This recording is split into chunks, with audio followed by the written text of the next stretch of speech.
You ask Tiger to solve. This deals with linear equations with one unknown. The final result is x equals 7. Let's solve it step by step.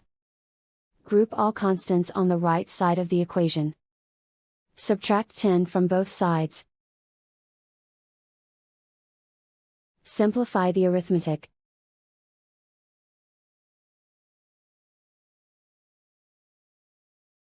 Isolate the x. Divide both sides by 2. Simplify the fraction.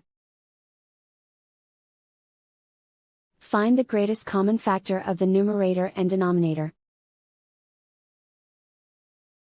Factor out and cancel the greatest common factor. And so the final result is x equals 7.